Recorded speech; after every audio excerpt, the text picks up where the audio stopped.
হিন্দু যুগ মুসলমান যুগ ওটা হচ্ছে সাম্প্রদায়িকতাকে অনুপ্রবিষ্ট করার অভিসন্ধি। এই কাজটা তারা স্বেচ্ছায় করেছে। এখানে সাম্প্রদায়িকতা কিন্তু ব্রিটিশ আসার আগে ছিল না। হিন্দু মুসলমান অন্য অন্য সম্প্রদায়ের সকলে মিলেমিশে থেকেছে। সাম্প্রদায়িকতা তাদেরই সৃষ্টি এবং তারা এ থেকে ওই প্রথমে ইতিহাস চর্চা, তারপরে যখন আদমশুমারি হলো সেই আদমশুমারিতেও তারা হিন্দু মুসলমানকে আলাদা করে দেখালো। তারপরে তারা সীমিত সংখ্যক যে ভোটাধিকার দিয়েছে মানুষকে, সেই ভোটাধিকারও পৃথক নির্বাচন, হিন্দু মুসলমান পৃথক নির্বাচনের ব্যবস্থা করল। এবং 1857 পরে তাদের এই উপলব্ধি এলো যে এই যে ঘটনাটা ঘটেছে এখানে মধ্যবিত্ত অংশ নেয়নি। মধ্যবিত্ত যদি ভবিষ্যতে অংশ নেয় তাহলে এটা একটা বিপ্লব ঘটবে, একটা ফরাসি বিপ্লবের মতো বিপ্লব ঘটে যাবে এখানে। সেই কারণে তারা ভারতীয় জাতীয় কংগ্রেস, ইন্ডিয়ান ন্যাশনাল কংগ্রেস গঠনের উৎসাহ দিল। পরবর্তীতে 1906 সালে আবার তারা মুসলিম লীগ, সর্বভারতীয় মুসলিম লীগ গঠনের উৎসাহিত দিচ্ছে এবং দুই সংগঠনকে, দুই রাজনৈতিক দলকে পরস্পর বিরোধী অবস্থানে দাঁড় করিয়ে দিচ্ছে, মধ্যবিত্তকে উৎসাহিত করছে এই বিরোধী অংশ নিতে। সেই কাজটা করছিল এবং তারই পরিণতিতে 1947 সালে সে ভয়ঙ্কর ঘটনাটা ঘটল। আমাদের ইতিহাসে পলাশীর যুদ্ধের পরে দ্বিতীয় দুর্ঘটনা হচ্ছে 1947-এর দেশভাগ। সেটা কত বড় ক্ষতি হয়েছে, কেমন অপূরণীয় ক্ষতি হয়েছে তার হিসাব আমরা এখনো করতে পারবো না। সেটা শুধু প্রাকৃতিকভাবে, সাংস্কৃতিকভাবে, অর্থনৈতিকভাবে এবং রাজনৈতিকভাবে সবচাইতে ক্ষতিগ্রস্ত হয়েছে রাজনৈতিকভাবে। সেটা হচ্ছে এই যে বামপন্থী আন্দোলন, কমিউনিস্ট আন্দোলন, সেইটার একটা ভাগ হয়ে গেল। এবং সেটার ইতিহাস, আরেকটা ইতিহাস সেখানে আমি আর আলোচনা, আপনারা জানেন সেটা। তো ওই যে 47-এর দেশভাগ, সেই দেশভাগটা আমাদের জন্য একটা ট্র্যাজেডি। এখন যখন পাকিস্তান হচ্ছে, পাকিস্তান আন্দোলন হচ্ছে, তখন বাঙালি মুসলমান যে পাকিস্তান আন্দোলনের সমর্থন করছে তার কারণ কি? তার কারণ এটা নয় যে তারা একটা ইসলামী রাষ্ট্র প্রতিষ্ঠা করতে চেয়েছে। তার কারণ হচ্ছে যে তারা যে জমিদার, মহাজন এবং ব্রিটিশের শাসন, এই তিন শাসনের বিরুদ্ধে দাঁড়াচ্ছে। সেখান থেকে মুক্তি আশা তারা পেয়েছিল, তারা আশা করেছিল যে পাকিস্তান তাদেরকে মুক্ত করবে, কিন্তু পাকিস্তান তো সেই মুক্তি দিল না। এখন জিন্নাহ সাহেবের ভূমিকাটা খুব কৌতূহলপূর্ণ। জিন্নাহ তো এই প্রথমে যেটা করলেন, যে অন্যায় কাজটা করলেন, সেটা হলো যে লাহোর প্রস্তাবে তিনি সেটার উদ্যোক্তা ছিলেন। সেই প্রস্তাবে যে দুটো পাকিস্তান এর কথা বলা হয়েছিল, সেই থেকে তিনি এক পাকিস্তানের করে আনবেন, এক কেন্দ্রিক রাষ্ট্র এবং আমলাতান্ত্রিক পুঁজিবাদী রাষ্ট্রই থাকবে, এটা এইটাই তার ছিল লক্ষ্য। তিনি গভর্নর জেনারেল হলেন তিনি, এবং তিনি একটা গণপরিষদের প্রথম যেটা বৈঠক হলো সেখানে 11ই আগস্ট, সেখানে তিনি সভাপতির ভাষণে বললেন যে এখন থেকে আমরা কেউ ওই যে পাঞ্জাবি, বাঙালি, সিন্ধি নই, আমরা সকলে এক জাতি, পাকিস্তানি জাতি। এই যে জিন্নাহ অত্যন্ত বুদ্ধিমান মানুষ ছিলেন, সেটা কোনো সন্দেহ নেই। এবং তিনি বুঝেছেন যে এই রাষ্ট্র একটা অস্বাভাবিক রাষ্ট্র। এই রাষ্ট্রের মধ্যে যে 1200 মাইলের যে ব্যবধান, সেটা শুধু সত্য নয়, এখানে অনেক একাধিক জাতি আছে, কমপক্ষে 5টা জাতি আছে, এবং এই জাতিগুলোকে নিয়ে একটা রাষ্ট্র গঠন করা এবং তাদের যে সাংস্কৃতিক পার্থক্য, সেটাও মস্ত বড় পার্থক্য, সেটা সম্ভব নয়। সেজন্য তিনি একটা পাকিস্তানি জাতি তৈরি করার চেষ্টা করলেন। এবং যে ঘোষণা তিনি 1948 সালে এই আমাদের রেসকোর্স ময়দানে দিলেন যে পাকিস্তানের রাষ্ট্রভাষা উর্দুই হবে, একমাত্র রাষ্ট্রভাষা, তার পেছনে তার আকাঙ্ক্ষাটা ছিল যে এই যে জাতীয় যে জাতি তৈরি করবেন, পাকিস্তানি জাতি, সেই জাতির ভাষা হবে উর্দু। এবং ওইটা তিনি বলেন নাই পরিষ্কার করে, কিন্তু ওইটাই ভাষাকে জাতির গঠনের প্রধান উপাদান সেই ক্ষেত্রে নাসারায় বুঝেছেন। এবং সেটা কিন্তু পরবর্তী শাসকরা বুঝে, যেমন আইয়ুব খানও ওইটা বুঝেছে। আইয়ুব খানের এবং জিনার মধ্যে পার্থক্য তো আছে, কিন্তু আইয়ুব খানও পাকিস্তানি একটা জাতি তৈরি করতে চেষ্টা করেছেন এবং সেটি ভাষার মধ্য থেকে। সেজন্য তিনি বারবার এইটার কথা, তখন তো উর্দু এবং বাংলা দুটো রাষ্ট্রভাষা হবে এটা স্বীকৃত হয়েছে, কাজে সেই ভাষা উর্দুকে চাপানো যায় না। কিন্তু তিনি হামিদুর রহমানের মাধ্যমে, বিচারপতি হামিদুর রহমান তখন সুপ্রিম কোর্টের প্রধান বিচারপতি, তাকে দিয়ে লাহোরে একটা বক্তৃতা দেওয়াচ্ছেন, যে সেখানে তিনি বিচারপতি বলছেন হামিদুর রহমান যে একটা বর্ণমালাতে এই দুই ভাষায় চর্চা হবে এবং সে বর্ণমালাটা হবে আরবি। তাহলে আরবি যদি বর্ণমালা হয় এবং তাহলে এই বর্ণমালা বাংলার জন্য ব্যবহৃত হয়, ওদিকে উর্দুর জন্য ব্যবহৃত হয়, তাহলে একটা জাতি তৈরি হয়ে যাবে। সেটা তো তৈরি হয়নি। পাকিস্তান জাতি গঠনের প্রক্রিয়ার মধ্যেই ভেঙে গেছে, রাষ্ট্র প্রক্রিয়ার গঠনের প্রক্রিয়ার মধ্যেই ভেঙে গেছে। সেটা 71 সালে ভাঙলো, সেটা আমরা দেখলাম। তো এখন যেটা আমরা এটা দেখছি যে এখানে বাঙালি জাতীয়তাবাদের যে যাত্রা সেটা শুরু থেকেই ঘটলো এবং রাষ্ট্রভাষা প্রশ্নেই ঘটলো। বাংলার রাষ্ট্রভাষা আন্দোলন এইটা পরিষ্কার করে দিল যে বাঙালিরা স্বতন্ত্র জাতি এবং বাঙালিরা যদি উর্দুকে রাষ্ট্রভাষা মেনে নেয় তাহলে পাকিস্তানে তারা দ্বিতীয় শ্রেণীর নাগরিক পরিণত হবে চিরকালের জন্য। কাজে ওই আন্দোলনটা গড়ে উঠল এবং এই জাতীয়তাবাদী আন্দোলনটা গড়ে উঠল এবং এই আন্দোলনে যারা প্রধান ভূমিকা পালন করলেন তারা হচ্ছে মৌলানা ভাসানী এবং শেখ মুজিবুর রহমান। এখন দুজনের মধ্যে দৃষ্টিভঙ্গির আমূল পার্থক্য। তারা দুজনেই একসাথে আছেন। মৌলানা সভাপতি শেখ মুজিব মৌলানার কারণে সাধারণ সম্পাদক হয়েছেন এবং জেলে 1950 সালে জেলে যখন তারা আছেন আর ভাসানী এবং শেখ মুজিব, তখন সেই জেলে ঢাকা জেলে সেখানে আমাদের হাজি মোহাম্মদ দানেশ কমিউনিস্ট নেতা, তিনিও ছিলেন এবং হাজি দানেশ তার আত্মজীবনী রচনাতে লিখেছেন যে তিনি শুনেছেন যে ওই দুইজন গুরু শিষ্য মাওলানা এবং শেখ মুজিব তারা কি করে বাংলাকে দেশকে স্বাধীন করা যায়, প্রয়োজনীয় সশস্ত্র পথে কিভাবে স্বাধীন করা যায় সে নিয়ে তারা আলোচনা করছেন। কিন্তু সেই তো মাওলানার সাথে তো শেখ মুজিব একসাথে থাকবেন না, এটা তো অবধারিত। এবং এখানে তার অসমাপ্ত আত্মজীবনীতে শেখ মুজিব অনেক কথা বলে দিয়েছেন, অনেক রকম জিনিস এখানে পাওয়া যাবে। তার স্মৃতিশক্তি অসাধারণ ছিল দেখা যাচ্ছে। এবং তিনি বলছেন জেলের যে ডাক্তার চিকিৎসক তিনি একদিন শেখ মুজিবকে জিজ্ঞেস করছেন যে আপনি এত জেল খাটছেন কি জন্যে খাটছেন?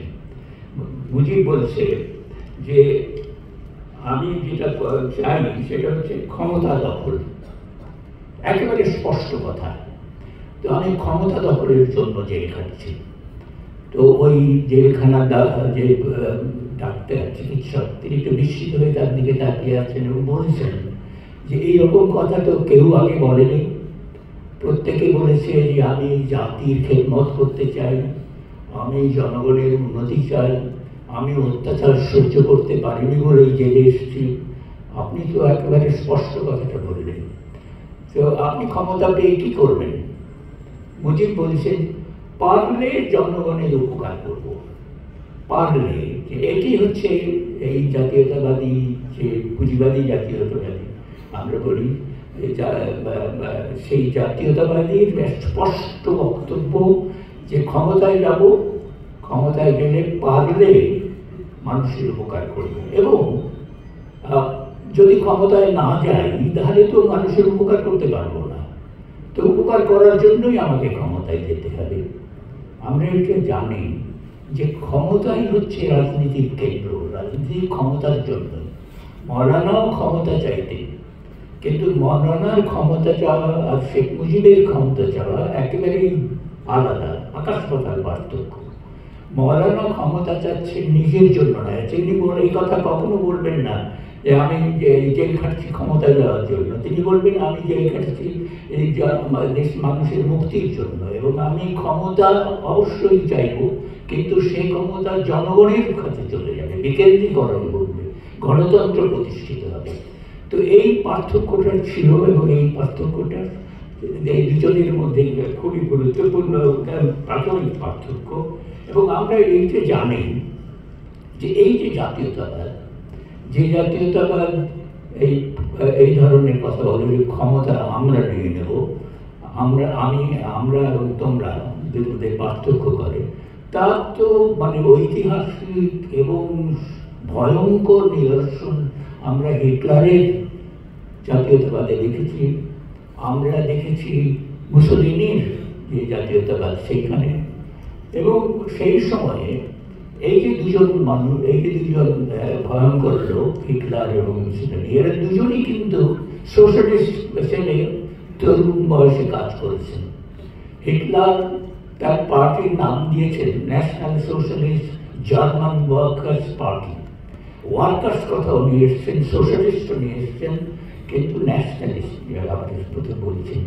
এবং মুসোলিনি যে দৈনিক পত্রিকাটা সম্পাদনা করতেন একটা, সেটা সমাজতান্ত্রিক দৈনিক। তো তারা কেন এই সমাজতন্ত্রের দিকে ঝুঁকেছিলেন, তার কারণ আছে যে তখন ইউরোপে সমাজতন্ত্রের পক্ষে আওয়াজ উঠেছে।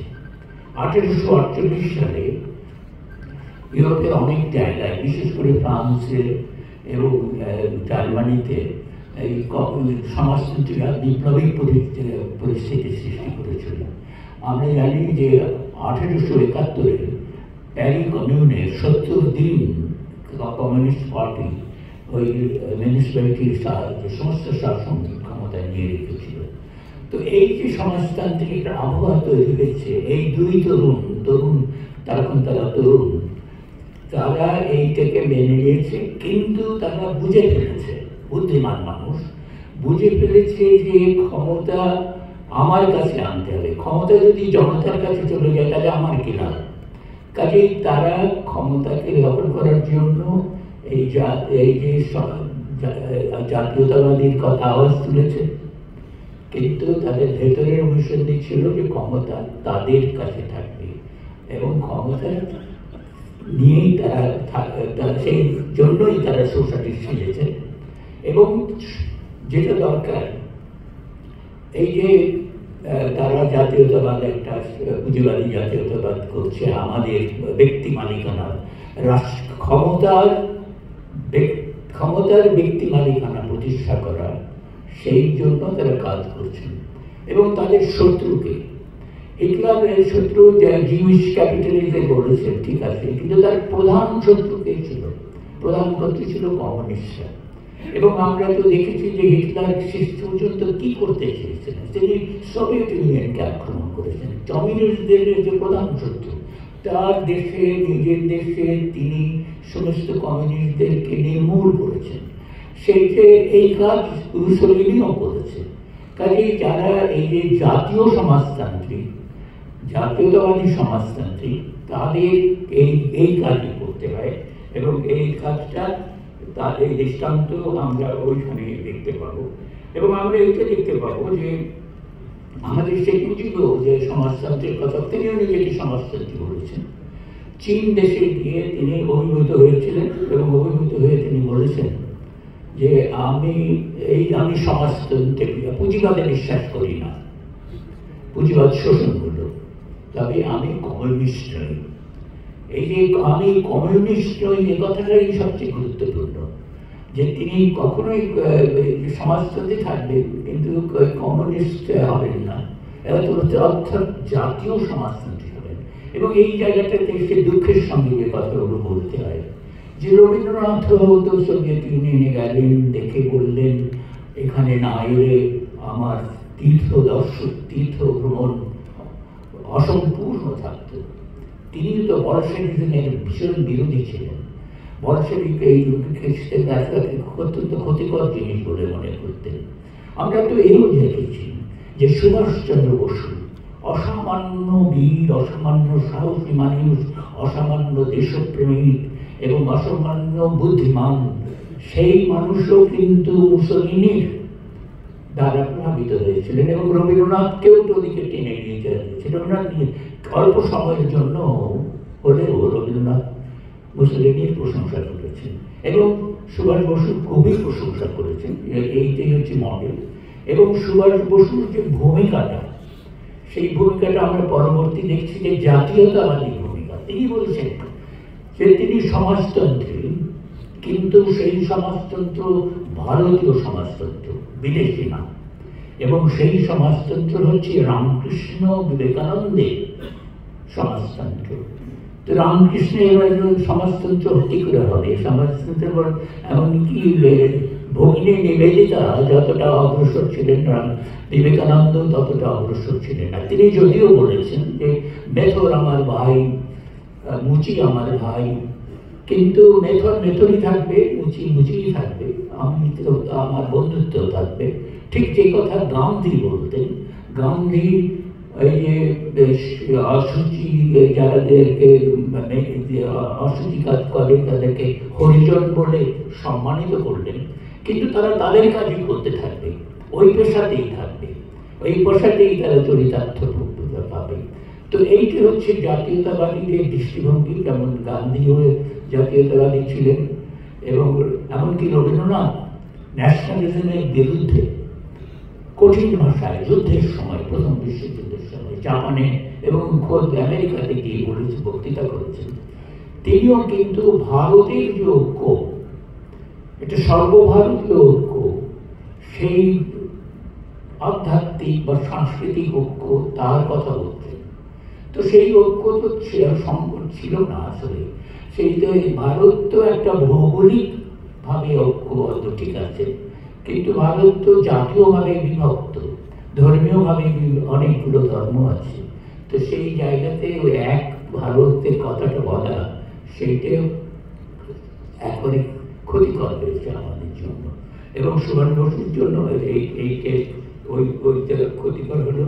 এখন আমরা দেখব যে আমরা শেখ মুজিবের এই যে অসমাপ্ত আত্মজীবনী, সেইটা পাঠ করলেও দেখব এবং তার বক্তৃতাটাও দেখব যে তিনি এই সমাজতন্ত্রের কথা বলছেন, কিন্তু আঁকা গোড়া কমিউনিস্ট বিরোধী।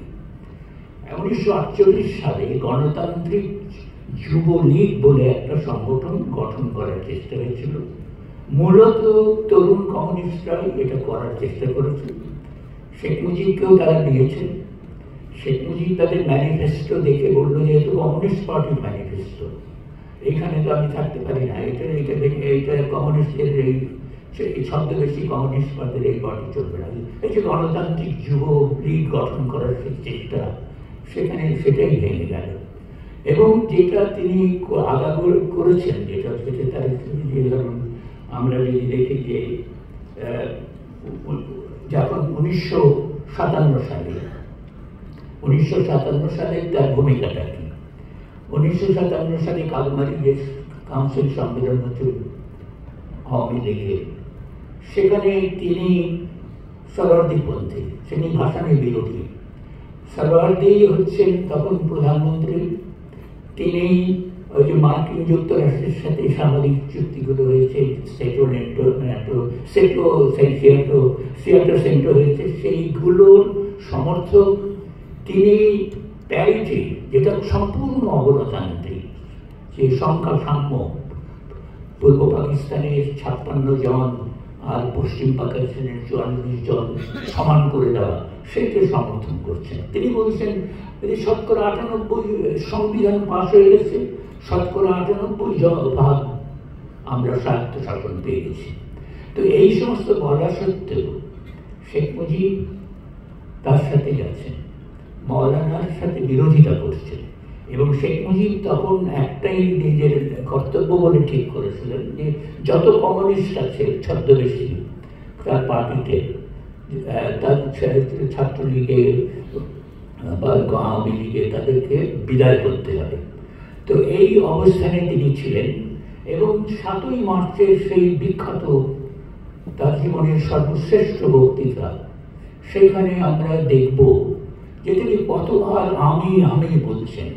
আমি ওই যে চমৎকার উদ্দীপক বক্তৃতা, আমি যদি হুকুম দেওয়ার না পারি তাহলে তোমরা বন্ধ করে দিও সব কিছু। আমি হুকুম দেব, আমি দেব এবং হুকুম দেব। এবং যেটা একেবারে বক্তৃতার প্রথম দিকেই আছে, দুঃখ করে বলছেন যে 1954-তে নির্বাচনে জিতলাম কিন্তু গদিতে বসতে পারলাম না। সেই যে গদিতে বসতে পারলাম না, এই বোধটা কিন্তু ভেতরে আছে। এবং এইবারও যদি গদিতে না বসতে পারি তাহলে তো একটা ভয়ঙ্কর ঘটনা ঘটবে। এটা তো অত্যন্ত হতাশা লাগতে পারে। কাজে গদিতে বসতে পারলাম না, হুকুম দেব। এবং শেষে যে বলছেন, নির্দেশ দিচ্ছেন যে তোমরা পাড়ায় মহল্লায় আওয়ামী লীগের নেতৃত্বে কিন্তু আওয়ামী লীগের নেতৃত্বে পাড়ায় মহল্লায় সংগ্রাম পরিষদ করে তোল। এখন আমাদের যত সংগ্রাম হয়েছে, 52 রাষ্ট্রভাষা আন্দোলন, 69-এর অভ্যুত্থান, সেইখানে আওয়ামী লীগের নেতৃত্বে হয়নি। সেখানে সমাজতন্ত্রীরাই প্রধান শক্তি ছিল এবং সেইখানে একদলীয় ছিল না, সেখানে সর্বদলীয় ছিল। তো শেখ মুজিব এখানে নির্দেশ দিলেন যে এটা আওয়ামী লীগের নেতৃত্বে হতে হবে। এবং তার সঙ্গে যে যারা ছিলেন, যারা, এবং সারওয়ারদের কথাটা আমি এখানে একটু আনতে চাই যে সারওয়ারদের ভূমিকাটা কিন্তু আমাদের অস্পষ্ট রয়েছে। সারওয়ারদেরকে বলা হয় গণতন্ত্রের মানসপুত্র। সারওয়ারদি খুবই গণতান্ত্রিক হতেন, থাকতেন যখন তিনি বিরোধী দলে থাকতেন। যখন তিনি ক্ষমতায় গেলেন তখন ওই যে একটা চেহারা, প্রধানমন্ত্রী হয়েছেন, প্রথমে আইনমন্ত্রী, তারপর প্রধানমন্ত্রী হয়েছেন, তার চেহারা স্পষ্ট হয়ে গেছে। তখন তিনি আর গণতন্ত্রী নেই। এবং সারওয়ারদির সাথে মুজিবের যে সম্পর্ক, সেই সম্পর্কটা গভীর সম্পর্ক। মৌলানার সাথে সেই সম্পর্ক স্থাপন সম্ভব হয় না, কেননা দুটো বিরোধী রাজনীতি। এখন সারওয়ারদি বলছেন, I consider এই যে রাষ্ট্রভাষা আন্দোলনের কথা দেখুন, রাষ্ট্রভাষা আন্দোলনকে তিনি কিভাবে নিচ্ছেন। I consider the state language controversy, এটাকে কন্ট্রোভার্সি বলছেন। I consider the state language controversy meaningless. It will really disrupt Pakistan. তো এই যে পাকিস্তানের, তিনি পাকিস্তানি, আসলে পাকিস্তানি জাতীয় জিন্নার তিনি অনুসারী। আইয়ুব খানের সঙ্গে তার বিরোধিতা আছে। আইয়ুব খান তাকে জেলে পড়েছেন, কিন্তু জিন্না, আইয়ুব খান, সোহরাওয়ার্দী, তিনি সবাই পাকিস্তানি জাতীয়তাবাদ বিশ্বাস করেন। এবং এই যে বাংলা ভাষা আন্দোলনকে, রাষ্ট্রভাষা আন্দোলনকে একটা তিনি বলছেন consider it meaningless and it will disrupt Pakistan, এইটা তার আশঙ্কা। তারপরে তিনি এই যে রাষ্ট্রভাষা আন্দোলন হয়েছে তারপরে এপ্রিল মাসে তিনি লাহোর থেকে বিবৃতি দিচ্ছেন। সেই বিবৃতিতে বলছেন I will advise Muslims of Bengal to learn Urdu as a compulsory second language. এইটা হচ্ছে তার বক্তব্য। এবং তিনি পাকিস্তান সরকারের সমালোচনা করছেন এই বলে যে তারা নির্বোধ, উর্দুকে চাপিয়ে দিতে চেষ্টা করছে। এটা তো হবে না, শেখাতে হবে ভেতর থেকে, কম্পালসারি সেকেন্ড ল্যাঙ্গুয়েজ শিখবে এবং শিখে তারা এইটাকে নিয়ে নেবে, তখন আর কোনো অসুবিধা হবে না। এবং আরও পরে শেখ মুজিবের কাছে চিঠিতে লিখছেন তিনি, I see that Maulana Sahib has called for the observance of an anti-imperialist day. বলছে এটা ভয়ঙ্কর কথা, মুজিবকে বলছেন। এটা হচ্ছে কমিউনিস্টদের কথা, এটা হচ্ছে যে কমিউনিস্টদের আইডিওলজি, কমিউনিস্টদের পলিটিক্স, সেইটাকে তোমরা গ্রহণ করতে যাচ্ছ, তোমরা এত ভয়ঙ্কর বিপদে পড়বে। এবং এই তখন আওয়ামী লীগের পরিচয়, উনি কিন্তু আওয়ামী লীগ প্রতিষ্ঠা করেননি। এবং তাৎপর্যপূর্ণ হলো যে তিনি যে প্রতিষ্ঠান করেছেন লাহোরে গিয়ে, সেটা হচ্ছে জিন্না আওয়ামী মুসলিম লীগ। জিন্নাকে তিনি নেতা বলে মানেন, জিন্নার অনুসারী। এবং আমরা জানি যে তিনি ওই যে লাহোর প্রস্তাব, সেই প্রস্তাবে যে সংশোধন, সেইটি জিন্না তাকে দিয়েই করিয়ে নিয়েছিল। তিনি বাংলার প্রধানমন্ত্রী ছিলেন, সেই কাজটা তিনিই করবেন। জিন্নার ব্যক্তিত্বের কাছে তিনি অভিভূত ছিলেন, জিন্নাপন্থী ছিলেন, এবং জিন্নাকে এবং জিন্না লীগ সেখানে তিনি করবেন। এবং সেই আরও এই সময়ে এই আমাদের ইত্তেফাক পত্রিকা, মানিক মিয়া হচ্ছেন এই সারোয়ার্দীর প্রধান মুখপাত্র, এবং মানিক মিয়া, শেখ মুজিব, এরা সকলেই একই সুরে কথা বলছেন যে ইত্তেফাক পত্রিকা মওলানার প্রতিষ্ঠায় শ্রমে সংগ্রহে প্রতিষ্ঠিত হয়েছিল, সেই ইত্তেফাক পত্রিকা ওই সারোয়ার্দী সাহেবের সময়ে ওইটাই মানিক মিয়া নিয়ে নিলেন, এবং নিয়ে সেখানে তাকে মওলানাকে ওই পত্রিকাতে লুঙ্গি সর্বস্ব নেতা, ক্লাস 8 পর্যন্ত পড়া নেতা, এই সমস্ত নানান রকম গালিগালাজ দিতে থাকলেন, এই জন্য যে মওলানা সারোয়ার্দীর বিরোধিতা করেছে। এবং সারোয়ার্দী ন্যাপকে বলেছিলেন নেহরু এইডেড পার্টি, এবং এই যে নেহরু নাকি এইড করে এই পার্টি গঠন করে দিচ্ছে। আবার এবং হিসেবেও আমাদের মানিক মিয়া গণতন্ত্রের মুখপাত্র হয়ে দাঁড়িয়েছেন। তিনি বলছেন, তিনি আবার মাওলানার প্রশংসা করছেন।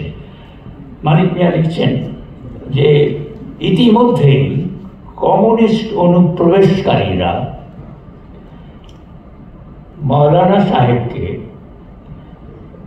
তার সম্মানজনক আসন হইতে টানিয়া অনেক নিচে নামিয়ে আছে।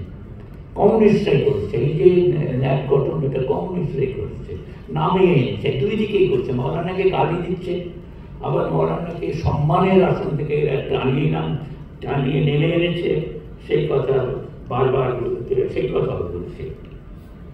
এখন আমরা এইটা দেখি যে এই যে আমাদের ৭১-এর যুদ্ধ, সেই যুদ্ধে এই যে মুজিব বাহিনী গঠন করা হলো, সেটা আমাদেরকে লক্ষ্য রাখতে হবে। এটা খুব গুরুত্বপূর্ণ ঘটনা।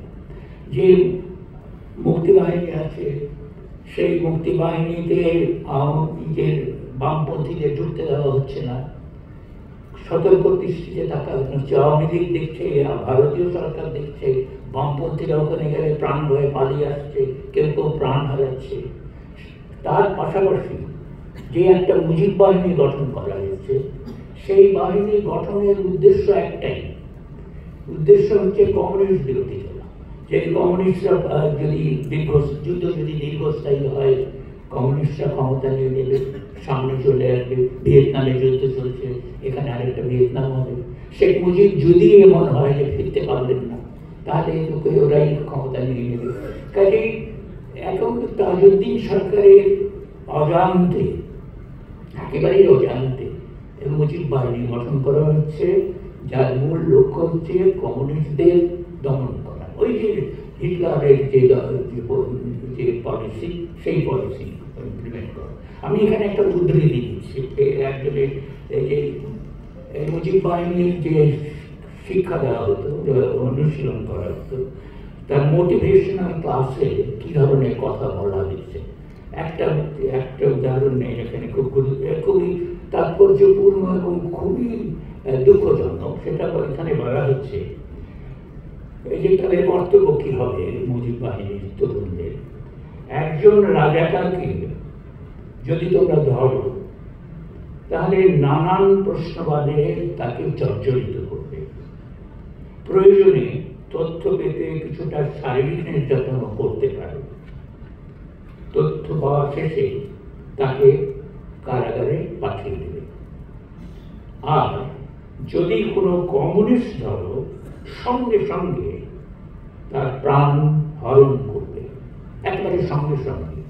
তো এই যে রাজাকার এবং কমিউনিস্টের মধ্যে পার্থক্য, রাজাকার এবং এরা, এই আমরা ৭১ সালে যুদ্ধের সময় এটা ঘটেছে। এবং এই কথাটা কিন্তু এই যে কমিউনিস্ট বিরোধিতা, এটা কিন্তু একেবারে শুরু থেকে আছে। জিন্না সাহেব তার ওই যে বক্তৃতা, রেসকোর্সের বক্তৃতা, সেটা থেকে আমরা উর্দু রাষ্ট্রভাষা করার কথাটাই মনে আছে আমাদের। কিন্তু তিনি আরো একটা কথা বলেছিলেন যে তোমাদের মধ্যে এই এত মানুষকে, ইংরেজি ভাষায় বলছেন যে তোমাদের মধ্যে কমিউনিস্ট ঢুকে পড়েছে।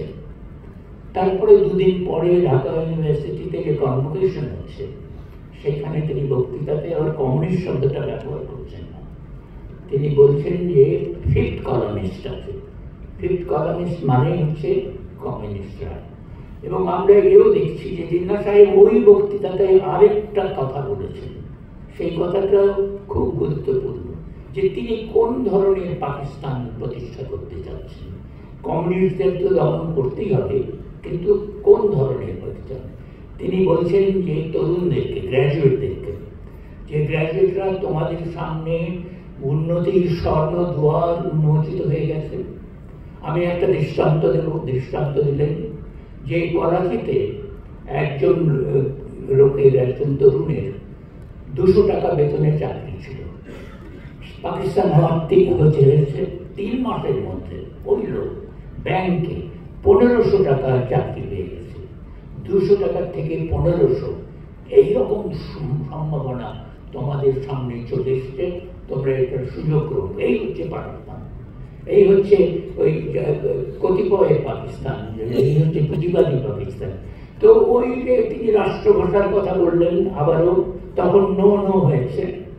কিন্তু তিনি যখন এইটা বললেন যে তোমরা পুঁজিবাদী হও, তখন কিন্তু নো নো হয়নি, বা তখন এটাকে গুরুত্ব ছাত্ররা দেয়নি, এবার কথাও না। কিন্তু এইটাই পাকিস্তানের রাষ্ট্রনীতি হয়েছিল, যে পাকিস্তান হবে একটা পুঁজিবাদী আমলাতান্ত্রিক রাষ্ট্র, এবং অভ্যন্তরীণ উপনিবেশ স্থাপন করবে। পূর্ববঙ্গ হবে একটা উপনিবেশ, অভ্যন্তরীণ উপনিবেশ, সেইটাই তাদের ধারণা। এবং আমরা আইয়ুব খানের সময় দেখেছি, আইয়ুব খানের ডায়েরি প্রকাশিত হয়েছে তার পদত্যাগের পরে। সেই ডায়েরিতে তিনি বলছেন, অনেক কথাই বলছেন, তার মধ্যে একটা কথা, দুটো ঘটনা উল্লেখ করবো আমি। একটা হচ্ছে তিনি বললেন যে ইয়াহিয়া খান দেখছি আলোচনা করছেন খাজা শাহাবুদ্দিনের সঙ্গে, যে ইয়াহিয়া খান দেখছি মুজিবকে বড় শত্রু মনে করছে, কিন্তু ওদের জানে না যে আসল শত্রু হচ্ছে বাগানে। এবং আরেক জায়গায় বলছেন যে এই লোকটা বারবার অসুস্থ হয়, মরে না, কিন্তু মরে না কেন? তো ওই ধরনের কথা তিনি বলছেন। দ্বিতীয় যেটা, সেটা হচ্ছে যে আমাদের মনে আছে যে ওই যে চট্টগ্রাম বন্দরে জাহাজে করে অস্ত্রশস্ত্র নিয়ে এসছে যুদ্ধের আগে, এবং সেই অস্ত্রশস্ত্র নামাতে অস্বীকৃতি জানাচ্ছে, ঘেরাও করা ফেলেছে, সাধারণ মানুষ ঘেরাও করেছে, ওখানকার বন্দরের লোকরা ঘেরাও করেছে, তারা নেবে না। সেইটাকে তখন তো সে আইয়ুব খান ক্ষমতায় নেই, ডায়েরিতে লিখছে যে শুনলাম যে নকশালাইটরা আমাদের চট্টগ্রাম বন্দরে এইগুলোকে অস্ত্রশস্ত্রগুলো নামাতে দিচ্ছে না। নকশালাইট সেখানে কোথায়? ওখানে ওটা তো সাধারণ মানুষ করছে। কিন্তু যে উদ্বেগটা জিন্নার মধ্যে দেখছি, সেই একই উদ্বেগ আমরা আইয়ুব খানের মধ্যে দেখছি, সেই একই উদ্বেগ আমরা শেখ মুজিবুর রহমানের মধ্যে দেখছি। এবং পরবর্তীতে বাংলাদেশে যে শাসকরা এসছেন, শৈল শাসকরা এসছেন, সামরিক শাসকরা এসছেন, সকলেই কিন্তু একটা কাজে একেবারে পরস্পরের বিরোধিতা সত্ত্বেও, সকল বিরোধিতা সত্ত্বেও এক জায়গায় এক ছিলেন, সেটা হচ্ছে কংগ্রেসদের দমন করা। এবং এই ঘটনা আমরা দেখব, এবং সেজন্যই আমরা বলছিলাম যে এটা দুঃখজনক হয়েছে। এখন কেন সমাজ এই রাষ্ট্র ক্ষমতা কেন বামপন্থীদের হাতে গেল না, কমিউনিস্টদের হাতে গেল না? তারাই লড়াই করেছে। এখন আমরা যদি দেখি যে যুদ্ধটা কিভাবে পরিচালিত হলো, আমরা দেখলাম যে যে জাতীয়তাবাদী শক্তি এটা নেতৃত্ব দিচ্ছে, তার প্রধান নেতা শেখ মুজিবুর রহমান এবং তার সাংবিধানিক উপদেষ্টা, তারা দুজন বন্দী হয়ে পাকিস্তানে চলে গেছেন। আমরা দেখলাম যে বাকিরা ভারতে চলে গেছেন। তো আওয়ামী লীগ তো নেই ঠিক এই যে এই অভ্যুত্থানের পরে, জুলাই আগস্টের অভ্যুত্থানের পরে যেমন করে তাদের দেখা যাচ্ছে না, তারা অদৃশ্য হয়ে গেছেন, সেই রকমভাবে আওয়ামী লীগের নেতারা অদৃশ্য হয়ে গেছেন। তো তারপরে তাদের নেতাদের কত কন্দল, কত বিরোধ, এবং সেখানে ঘোরতর কমিউনিস্ট বিরোধী আমাদের খন্দকার মুশতাক আছেন, এরা ষড়যন্ত্র পাকাচ্ছে, কত কিছু করছে। তো সেইখানে এই যে নেতৃত্ব তারা দিতে পারলো না, সেইটাই হচ্ছে একটা বড় দুর্বলতা, যে জন্যে এই যে আমরা এত ক্ষতি হলো, যে দুঃখের কথা বললাম। এটা তো জানা ছিল যে পাকিস্তানিরা অস্ত্র আনছে, পাকিস্তানিরা তাদের সেনাদের আনছে, এটা তো বারবার জানানো হয়েছে নেতাদের। কিন্তু যদি সেই সময়ে প্রকাশ্য ঘোষণার দরকার নাই, মানে টেরেস কোর্সের মাঠে যুদ্ধ ঘোষণা করলাম, এই কথা কেউ আশা করতে না পারেনি। কিন্তু মানুষ তো প্রস্তুত ছিল যুদ্ধের জন্য, মানুষ তো দেখছিল, এবং সেই যুদ্ধ পাকিস্তানিরা আতঙ্কে এবং ওই যে ভাতে মারবো পানিতে মারবো, ওইটা সত্য হতো। ভাতে মরতো, পানিতে মরতো, ঘেরা হয়ে যেত, খাবার পেত না তো বটেই।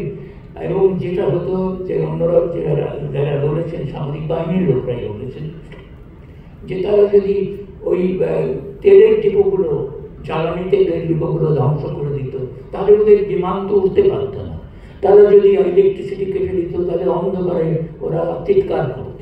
তারা যদি বাঙালিরা যে তাদের যে ট্রান্সপোর্ট, যে গাড়ি ঘোড়া, যে গাড়িতে তারা চলাচল করবে, ট্যাঙ্ক সহ, সেগুলো যদি বিকল করে দিত যান্ত্রিকভাবে, তাহলে চলতে পারত না, আত্মসমর্পণ করত। সেই জায়গায় তারা করেন, এবং তারা এই যে সময় দিয়েছে, ছলনা চলছিল, সেই ছলনার মধ্যে দিয়ে সামরিক বাহিনীকে, পাকিস্তানি হানাদারদেরকে সময় দিয়েছে, সুযোগ দিয়েছে সুসংগঠিত হওয়ার জন্য। এবং বাঙালিরা সৈনিকরা অস্থির হয়ে গিয়েছে, তাদেরকে সেই নির্দেশ দেওয়া হয়নি। সেটা একটা গেল। এবং ওই যে দেশত্যাগ ঘটলো, সেইটাই হচ্ছে তাৎপর্যপূর্ণ, যে জাতীয়তাবাদী নেতা তারা দেশত্যাগ করছেন, তারা দেশের মধ্যে থেকে যুদ্ধ করছেন না, তারা একজন আত্মসমর্পণ করছেন, অন্যরা চলে যাচ্ছেন। এইটাই হচ্ছে ওই জাতীয়তাবাদীর সীমা। আমরা যখন জাতীয়তাবাদীর ভূমিকার কথা বলছি, তখন এই জাতীয়তাবাদীর সীমার কথাটা আসছে, যে এইটি হচ্ছে সীমা, এর বাইরে এইটি উত্তেজিত করে তারপরে মানুষকে, অসহায় মানুষকে টেনে দিয়েছে ওই কামানের মুখে, এই বাঘের মুখে। তো আমরা এইটি দেখুন, এবং তখনই আমরা যে চলমান যেমন দেখি, তখন দেখি লেনিনের কথা যদি ভাবেন, লেনিন তো নির্বাসনে ছিলেন। লেনিন তো নির্বাসন থেকে ছদ্মবেশে, শ্রমিকের ছদ্মবেশে চলে এসছে যুদ্ধ করবেন বলে। বিপজ্জনক, অত্যন্ত বিপজ্জনক। সে তার মধ্যে চলে এসছেন বিদেশে এই যুদ্ধে অংশ নেবেন বলে। লেনিনের নিজের নামই তো একটা ছদ্মনাম। তো এই যে তিনি তারা চলে এসছেন। আবার যদি হোচিমিনের কথা, আবার আমরা যদি এই যে জাতির পিতার কথাটা এই প্রসঙ্গে আসে, যে জাতির আবার কেন পিতার দরকার হয়ে পড়লো। শুধু জাতির পিতা না, আমরা তো কাউকে কাউকে বুদ্ধিজীবীদেরকে বলেছি জাতির জনক। যেন জাতির একটা জন্ম হয়েছিল 25শে মার্চে, যেদিন আসলে গণহত্যা শুরু হলো। সেই জাতির পিতা কেন দরকার হলো? দরকার হলো এই জন্য যে এই যে পিতৃতান্ত্রিক ব্যবস্থা, এই যে একজনের শাসন, সেই জিন্নাহ যেমন জাতির পিতা ছিলেন, শেখ মুজিবকেও জাতির পিতা বলে সেই রকমভাবে দাঁড় করাতে হলো। জাতির একজন পিতা দরকার হলো। ওই জাতি তো একটা কৃত্রিম জাতি, কিন্তু বাঙালি জাতি তো ছিল। সেই জাতির পিতা হলো, এবং জাতির পিতা জিন্নাহ সাহেবকেও কিন্তু তার আমলারা তার মৃত্যুর আগে তেমন যত্ন নেননি। জিন্নাহ অযত্নে এবং কষ্ট নিয়ে মারা গেছেন। তিনি জাতির পিতা, তিনি কষ্ট পেলেন। এবং আমরা দেখলাম যে শেখ মুজিব, যে যিনি জাতির পিতা করা হয়েছে, তাকে সামরিক বাহিনীর একাংশ হত্যা করল। সেটা তার প্রথম মৃত্যু, দৈহিক মৃত্যু। কিন্তু তার দ্বিতীয় মৃত্যু, দুবার করে তিনি মারা গেলেন। তার দ্বিতীয় মৃত্যু, যেটা তার ভাবমূর্তির মৃত্যু, সেইটা ঘটলো তার কন্যার হাতে, যে কন্যা তাকে অত্যন্ত আদর করে এবং অতি উচ্চের তুলতে দিয়েছিল। তো হো চি মিন তো নিজেকে যুদ্ধ করেছেন, তিনি তো নিজেকে জাতির পিতা বলতে বলেননি কখনো। লেনিন তো ভাবেননি যে তিনি জাতির পিতা, মাও সেতুং তো ভাবেননি যে তিনি একটা জাতির পিতা। অর্থাৎ এমনকি আমাদের যে কিউবার তারা সেই তারা তো ভাবেন যে জাতির পিতা তৈরি করতে হবে এবং জাতির পিতা এই যে, এবং এটা কাকতালীয় ঘটনাও ঘটে, কিন্তু এটা বোধ হয় স্বাভাবিক ঘটনা যে আমরা দেখছি পাকিস্তান যখন প্রতিষ্ঠিত হচ্ছে তখন জাতির পিতা কায়েদ আজম মোহাম্মদ আলী জিন্নাহ কোথায়? তিনি মুম্বাইতে। বোম্বাই থেকে তিনি উড়োজাহাজে এসে করাচিতে নামলেন এবং গভর্নর জেনারেল হয়ে গেলেন। 71 সালেও আমরা আমাদের যে জাতির পিতা তিনি কোথায়? তিনি পাকিস্তানে বন্দী অবস্থায় আছেন। তিনি ওই যে লন্ডন হয়ে ঢাকায় এলেন, বসলেন এবং যে সরকার মুজিবনগরে তারা উড়োজাহাজে করে এলেন। এই যে কাকতালীয় মিল, এটার কারণ হচ্ছে যে এই মিলটা ভেতরেও আছে, যে এরা এই যুদ্ধের ক্ষেত্রে যুদ্ধের ময়দানে তাদেরকে দেখা যায়নি। যুদ্ধ করেছে সাধারণ মানুষ, জনযুদ্ধ, এবং এইটাও খুব তাৎপর্যপূর্ণ যে যুদ্ধ যখন চলছিল তখন আমরা 3টে মূলনীতির কথা শুনতাম। রাষ্ট্রীয় মূলনীতি, ধর্মনিরপেক্ষতা, গণতন্ত্র এবং সমাজতন্ত্র। জাতীয়তাবাদের কথাটা কিন্তু পরে এসছে, সংবিধান তৈরির সময় এসছে, এবং জাতীয়তাবাদকে প্রথমে স্থাপন করা হয়েছে। জাতীয়তা 1 নম্বরে। তো জাতীয়তাবাদ সবাই রাখলো, সরকার বদল হলো এবং পরবর্তী সরকার পূর্ববর্তী সরকারের চাইতে অধিক প্রতিক্রিয়াশীল বলে প্রমাণিত হলো। কিন্তু সেই সরকারগুলো ওই জাতীয়তাবাদকে রেখেছে নিজেদেরকে জাতীয় পার্টি, জাতীয়তাবাদী ইত্যাদি পরিচিত দিয়েছে, এবং সেইটা তারা কি করেছে, এবং তখন তাদের এই যে ধর্মনিরপেক্ষতাকে বাতিল করে দিল, সমাজতন্ত্রকে উচ্ছেদ করলো, এবং গণতন্ত্র তো রইলই না, কিন্তু জাতীয়তাবাদ রয়ে গেল। তো এই জাতীয়তাবাদের শাসনের মধ্যেই আমরা রয়ে গেছি, এবং সেইটাই দুঃখজনক যে আমরা এই ঘটনাটা কেন ঘটলো। এই ঘটনাটা ঘটলো 2 কারণে। যে জাতীয় এই যে বামপন্থীরা তারা আত্মত্যাগ করেছেন, তারা লড়াই করেছেন, তাদের অসামান্য আদর্শ নিষ্ঠা, দেশপ্রেম, এইগুলো আমরা দেখেছি। কিন্তু তারা কেন পারলেন না? তারা পারলেন না সেটা আলোচনার বিষয়, বিস্তারিত আলোচনা আমি এখানে করছি না। আমার পরবর্তী বক্তারা, আলোচকরা হয়তো বলবেন। সেটা হলো এই যে তাদের উপরে যে নির্যাতন চলেছে, রাষ্ট্রীয় নির্যাতন, সেটা অসামান্য। এই পাকিস্তান রাষ্ট্রে কংগ্রেস যারা পাকিস্তানের বিরোধী ছিল তাদেরকে তো নিষিদ্ধ করা হয়নি, কমিউনিস্টদের নিষিদ্ধ করা হচ্ছে। এবং আমার নিজের একটা দুঃখতা আছে যে আমি যে বিভাগের ছাত্র, ইংরেজি বিভাগে, সেখানে আমার 2 শ্রদ্ধেয় শিক্ষক তারা স্বাভাবিকভাবেই পাকিস্তানের আন্দোলনের সময় পাকিস্তানপন্থী ছিলেন, পাকিস্তানি জাতীয়তাবাদী ছিলেন। তারপরে পাকিস্তান হওয়ার পরে একজন বাঙালি জাতীয়তাবাদীর পক্ষে গেলেন। তিনি শুধু গেলেন না, তিনি 71 সালে তিনি মুক্তিযুদ্ধে যোগদান করলেন। আরেকজন পাকিস্তানি রয়ে গেলেন, এবং পাকিস্তানি রয়ে গিয়ে তিনিও ঢাকা ছেড়ে বাইরে গেলেন, কিন্তু পাকিস্তানের পক্ষে বলতে গেলেন। তাদের 2 রকমের পরিণতি হয়েছে। দুঃখ, সেটা তো আমরা জানি, কিন্তু যেটা আমার জন্য খুব দুঃখজনক মনে হয় সেটা হলো আমি সেই শিক্ষককে পাইনি। আমিও ভূষণ চক্রবর্তী বলে একজন শিক্ষক ছিলেন। আমরা ভর্তি হওয়ার আগেই আমরা বিশ্ববিদ্যালয়ে ভর্তি হয়েছি 52 সালে, তিনি 51 সালে চলে গেছেন। এবং আমরা শুনেছি যে তিনি অত্যন্ত যত্নবান, স্নেহপ্রবণ শিক্ষক ছিলেন, সকলকে আদর করতেন, তার বিরাট গ্রন্থাগার ছিল, সেক্ষেত্রে উন্মুক্ত ছিল। তিনি উৎসাহিত করতেন ছাত্রদেরকে নানান রকম আলোচনায়। কিন্তু তিনি 51 সালে চলে গেলেন। কেন চলে গেলেন? তিনি চলে গেলেন এই জন্য যে তিনি দেখছেন যে তিনি যদি এখানে থাকেন তাহলে তাকে জেলে চলে যেতে হবে। তিনি কমিউনিস্ট ছিলেন। তো এই যে কমিউনিস্ট হওয়ার কারণে তাকে দেশত্যাগ করতে হলো, এবং তারা কিন্তু এখানকার লোক, তারা এখানেই থাকবেন, এইখানেই সংগ্রাম করেছেন, আত্মত্যাগ করেছেন, দেশপ্রেমিক ছিলেন। কিন্তু সেই যে অমিয় চক্রবর্তীকে চলে যেতে হলো, তিনি তারপরে পরিণতিটা কি আমি শুনেছি যে তিনি কলকাতায় গিয়ে শরণার্থীদের নিয়ে একটা কলেজে প্রিন্সিপাল হয়েছিলেন, এবং আরও পরে তিনি নকশাল আন্দোলনে যোগ দিয়েছিলেন।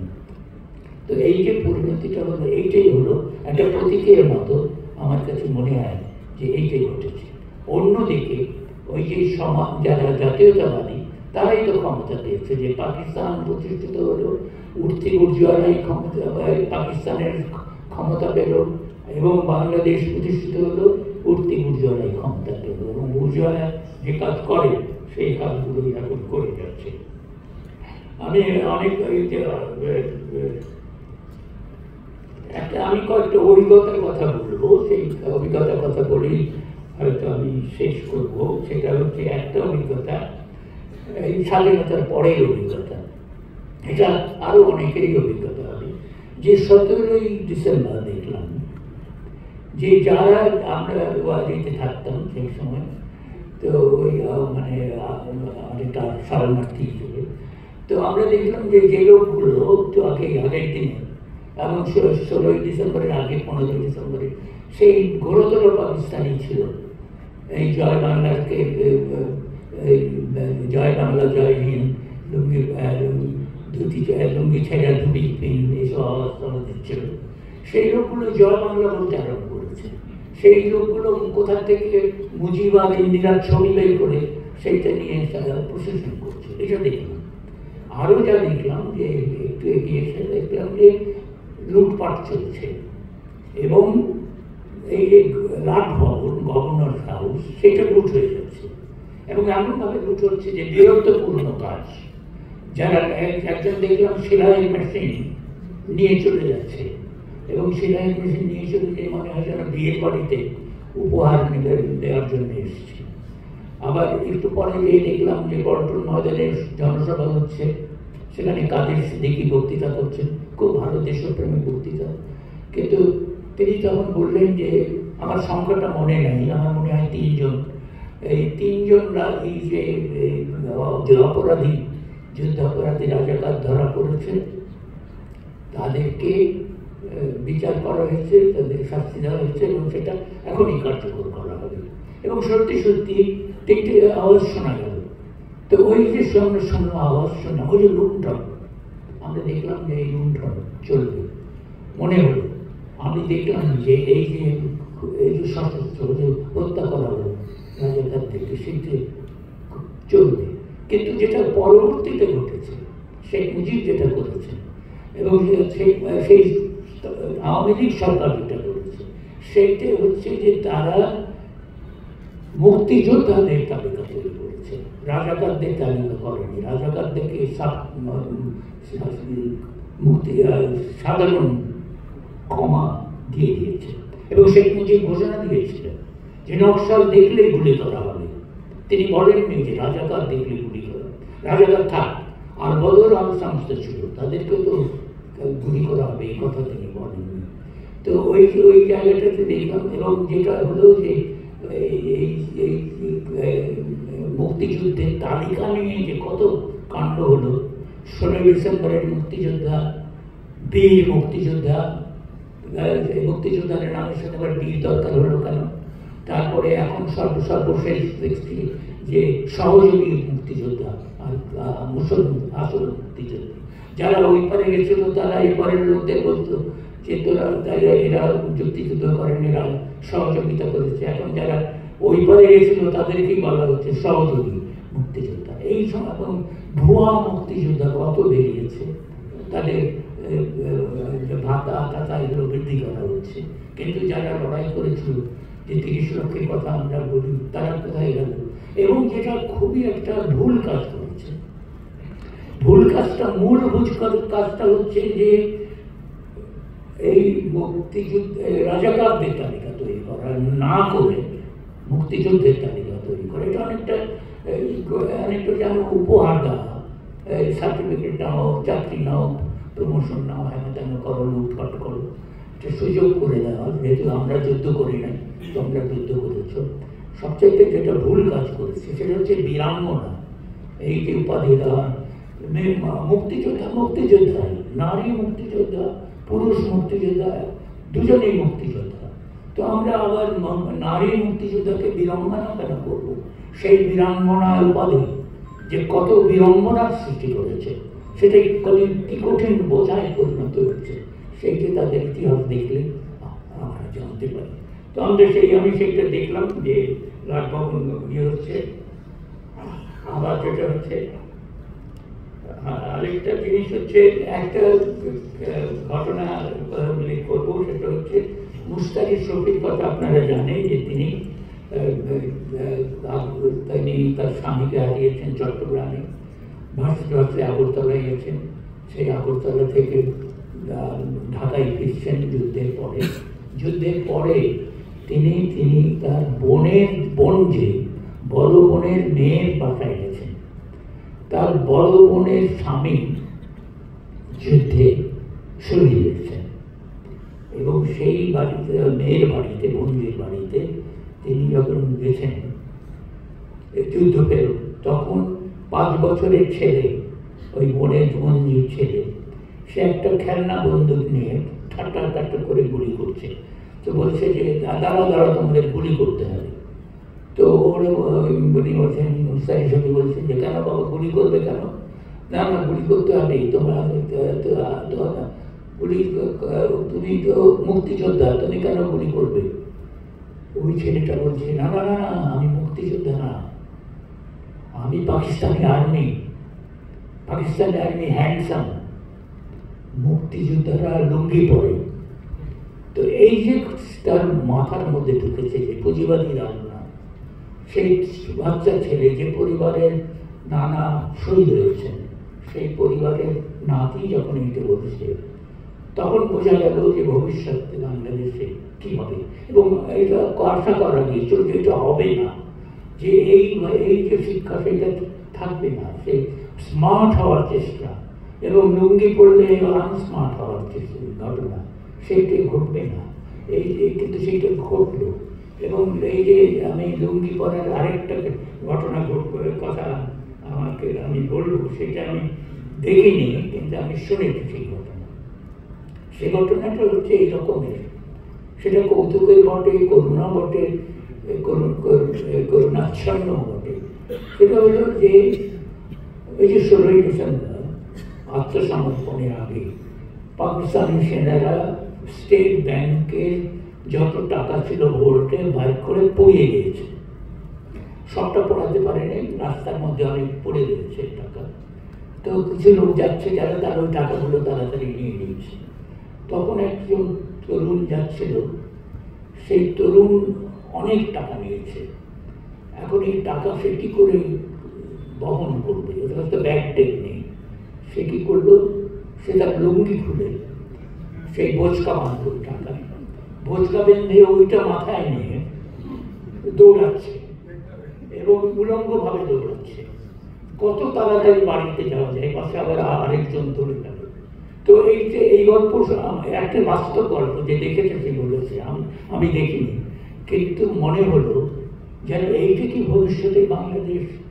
এবং সেইটাই তো বাস্তবতা দেখছি, যে পাচার হয়ে যাচ্ছে, যে টাকা নির্লজ্জভাবে, লজ্জাহীনভাবে নিয়ে যাচ্ছে মাথায় করে, এবং সেটা তার না, সে উপার্জন করে সেই লুণ্ঠনের টাকা। এবং এই যে স্মার্ট হওয়ার ঘটনা, সেই স্মার্ট হওয়ার ঘটনা তো বাংলাদেশে ঘটছে এখন, এবং আমরা দেখতে পাচ্ছি। তো ওই ছবিটা আমি এখনো কখনো ভুলতে পারি না। হাসিও পায়, দুঃখও পায়, যে এই দুঃখ আমরা কোথায় রাখবো, যে মানে এইভাবে উলঙ্গভাবে। এবং বাংলাদেশ যে এই দরিদ্র হলো, তার এই যে আমরা কখনো দারিদ্র থেকে মুক্ত হতে পারলাম না, তার কারণ হচ্ছে আমাদের সম্পদ পাচার হয়ে যাচ্ছে।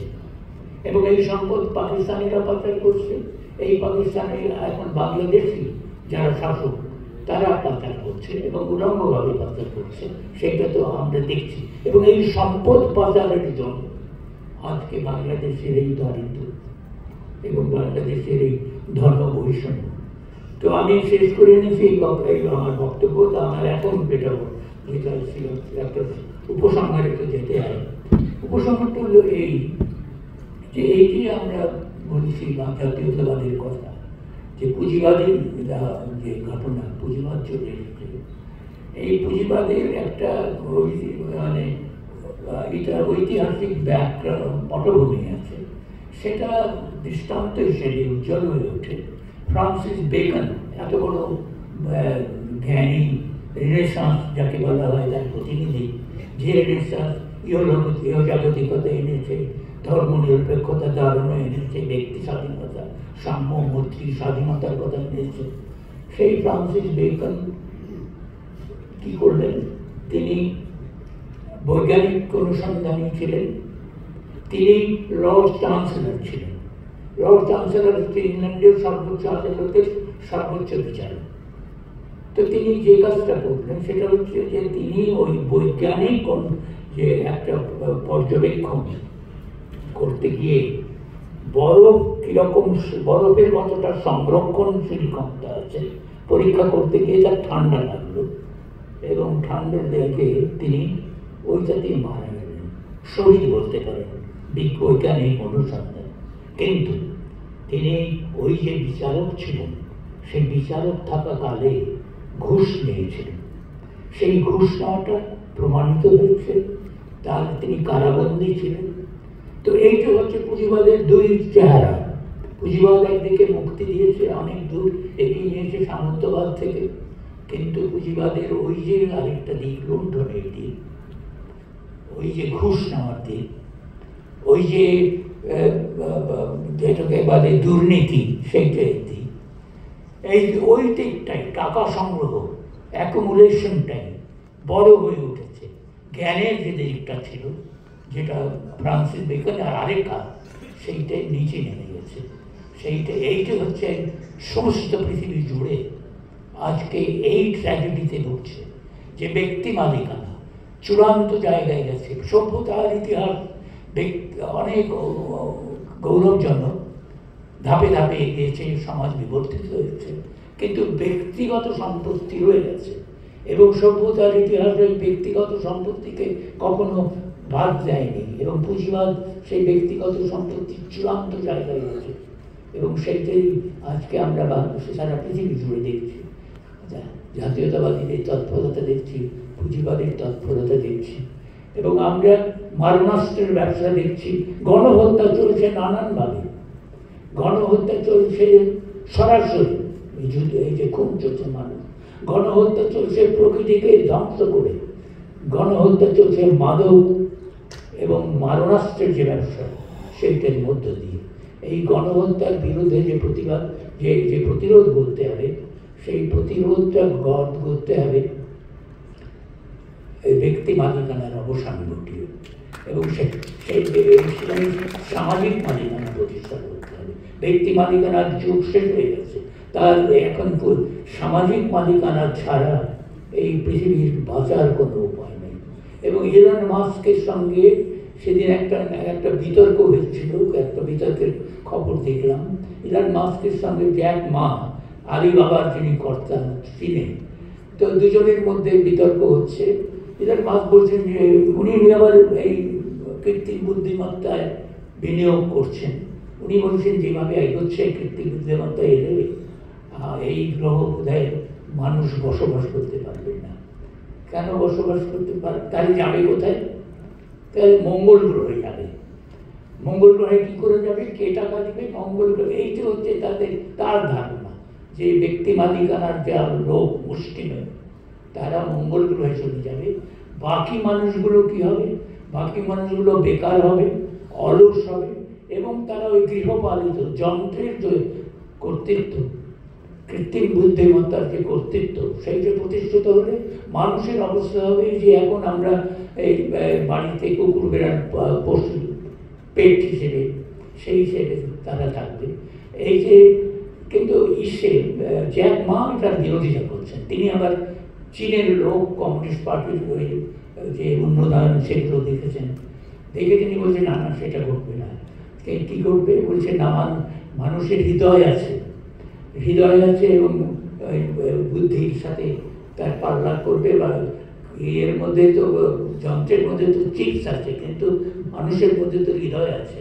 তো মানুষের হৃদয়ে হচ্ছে ভরসা, কিন্তু সেই ভরসাটা স্থাপন করতে হলে যে সংঘবদ্ধ চেষ্টা দরকার, সেইটাই হচ্ছে এখনকার কর্তব্য। এখন একটা আমি যে ইউটোপিয়ার কথা আমরা জানি, এই যে 500 বছর আগে টমাস মোর একটা বই লিখেছিলেন ইউটোপিয়ান নামে, ইংরেজ লেখক। সেখানে তিনি ব্যক্তিগত সম্পত্তি নাই দেখাচ্ছেন, প্রধান গুণ হচ্ছে ব্যক্তিগত সেখানে সম্পত্তি নেই। সেখানে মানুষ 8 ঘন্টা ঘুমায়, 6 ঘন্টা কাজ করে, তারা 1 ঘন্টা নানা বিনোদনে বিয়োগ করে, খরচ করে। বিনোদন মানে হচ্ছে ওই যে সংস্কৃতির চর্চা। এবং তারা আরেকটা কাজ করে, তারা দলে দলে ইন মাল্টিটিউড, তারা দলে দলে বক্তৃতা শুনতে যায়। সেই বক্তৃতাগুলো বাধ্যতামূলক নয়, এবং সেই বক্তৃতা তারা শোনে আগ্রহের সঙ্গে জ্ঞানার্জনের জন্য। ওই ইউটোপিয়া তো সম্ভব হয়নি, কিন্তু জ্ঞানের যে চর্চা সেইটা দরকার। এবং আমরা যেটা দেখছি যে আমাদের যে সকল উন্নতি, সেই উন্নতি কোন জায়গায় এসে ঠেকেছে? বিশ্বব্যাপী। এবং বাংলাদেশে বিশেষ করে মেয়েদের যে অবস্থা, নারীর যে সংগ্রাম আমরা 71-এ দেখেছি, এবং 69-এর অভ্যুত্থানে তারা ছিল, মেয়েরা এবার যে ভূমিকা নিয়েছে সেটা তো অভাবিতপূর্ব এবং অসাধারণ ভূমিকা। কিন্তু আজকে মেয়েরা কীভাবে ধর্ষিত হচ্ছে, গণধর্ষণ পাকিস্তান বাহিনীরা করেছিল সাময়িকভাবে, এখন তো স্থায়ী হয়ে গেছে। এবং শিশু ধর্ষণ, সেটা পাকিস্তানেরও করেনি।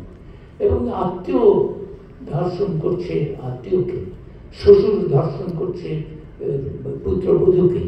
এই যে জিনিস ঘটছে এখন হচ্ছে। এবং আমরা এই একটা ঘটনায় একজন মেয়েকে দৃষ্টান্ত হিসেবে উত্থাপন করতে পারি, তার যে ভাগ্য।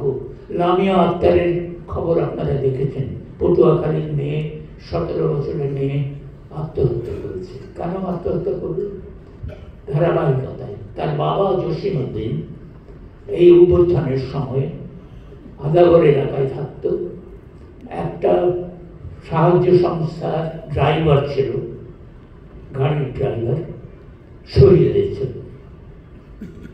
এবং তার কবর দেওয়া হচ্ছে, ঢাকায় থাকতো, তার কবর দেওয়া হয়েছে পটুয়াখালীতে। ওই লামিয়া আক্তার পটুয়াখালীতে গিয়েছে, তার বাবার কবর জিয়ারত করেছে, নানা বাড়িতে যাচ্ছিল সন্ধ্যার সময়। সেখানে দুজন দুর্বৃত্ত তাকে নিয়ে গেছে, আটকেছে, ধর্ষণ করেছে, ভিডিও করেছে, এবং ভিডিও ছড়িয়ে দিয়েছে, এইটা যাতে সেই ওই মেয়ে নালিশ করতে না পারে, কথা বলতে না পারে। মেয়েটা সাহসী থানায় গিয়ে নালিশ করেছে, ওই গ্রেফতার করা হয়েছে দুর্বৃত্তদের।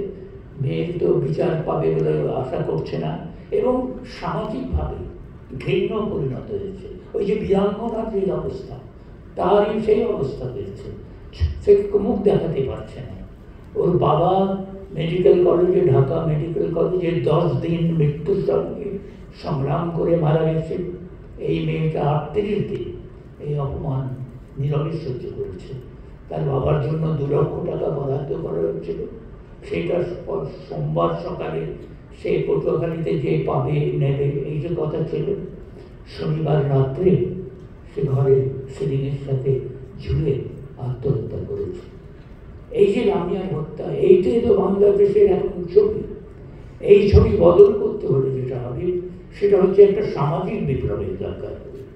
আমরা অনেক রকম বিপ্লব দেখেছি, কিন্তু যে বিপ্লব দেখিনি এবং যে বিপ্লব প্রয়োজন, সেই বিপ্লব হচ্ছে সামাজিক বিপ্লব।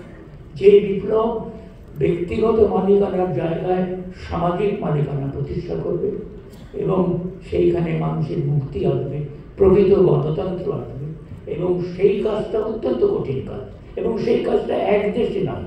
সমাজতন্ত্রের যে বিশ্বের যে পতন, সেই পতনের একটা কারণ হচ্ছে যে একটা কয়েক আঞ্চলিকভাবে হয়েছিল। আজকে যে ব্যবস্থা, সামাজিক যে বিপ্লব, সেটা প্রত্যেক দেশে হওয়া দরকার, এবং সেটা আঞ্চলিক হবে, সেটা একটা আন্তর্জাতিক হবে। সেই কথাটা স্মরণ করিয়ে দিয়ে আমি আমার বক্তব্য শেষ করছি। আপনাদের সকলকে ধন্যবাদ ধৈর্য ধরে।